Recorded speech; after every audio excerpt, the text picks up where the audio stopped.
I've been doing deals for a long time. I've been making lots of wonderful deals, great deals. That's what I do. Never, ever, ever in my life have I seen any transaction so incompetently negotiated as our deal with Iran. They rip us off. They take our money. They make us look like fools. And now they're back to being who they really are. They don't want Israel to survive. All right, folks. Joining us now is John McLaughlin, partner McLaughlin and Associates, and great Republican pollster and strategist. Hello, John.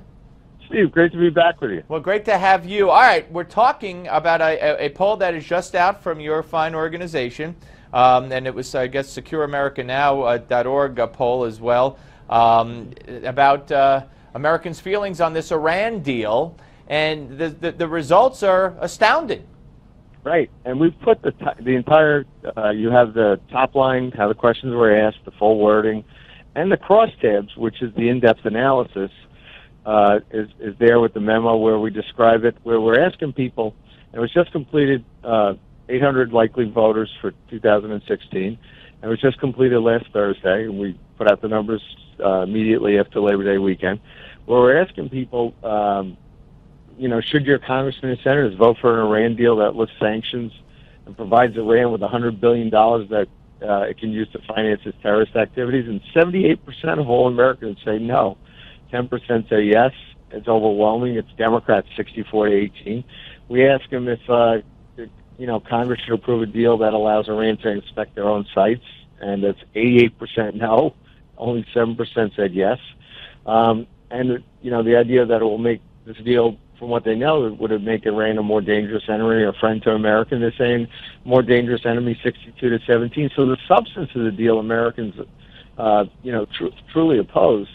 And when we ask them about, you know, all things being equal, do you believe the U.S. Congress should be required to vote on the Iran deal, or should the deal be able to go into effect without a congressional vote? And they're saying they have to be required to vote, 69 to 22. Right, and let me just point out, not to interrupt, I'm sure you were going to get to this, no, but go ahead. 65, with all this talk of a filibuster, and the votes being there for a filibuster and not being able to get cloture and have an actual vote on the deal in the Senate, 65% say that it is so important to vote on this agreement that if their senators tried to stop a vote in Congress, they would never vote for them again. And that means, I would guess, that if the 41 Democrats stand up and vote, you know, against a debate in the Senate and for the filibuster, that these 65% would not vote for them again in a re-election bid. Right, right. Because we asked them, if your representative tries to stop a vote in Congress in the Iran deal, will you ever vote for that representative again? Ever. 50% said no, and it's 41% of all Democrats and 49% among the independents.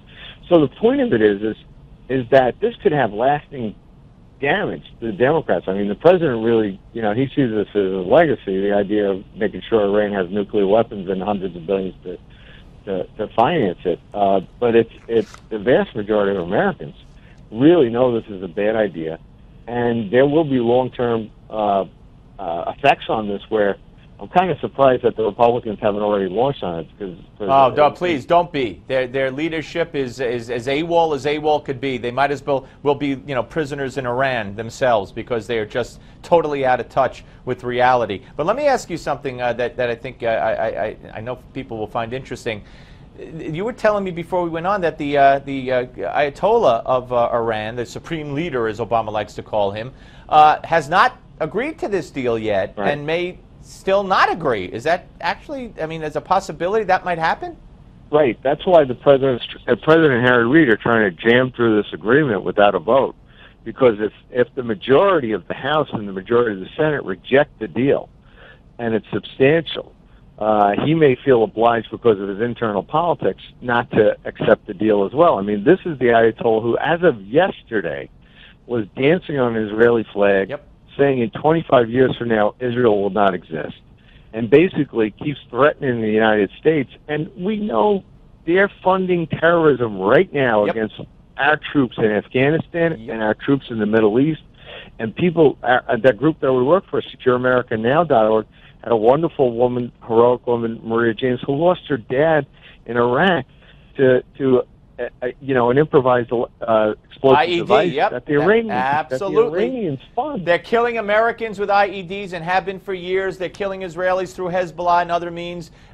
You know the list. And Obama couldn't care less. He will bow down to the Ayatollah if he ever gets a chance to meet him. I promise you that.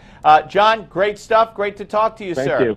Take care. Thank you for the opportunity. You're exactly right, Steve. My pleasure. John McLaughlin, ladies and gentlemen. All right, Give Me Five is next. We'll have more on Donald Trump and Iran from yesterday's rally. But first, the Donald continues to lead the polls. Dr. Ben Carson is in second place. We want to know what GOP candidate has your vote in the Newsmax poll. Go to newsmaxpolls.com. Cast your vote. That's newsmaxpolls.com.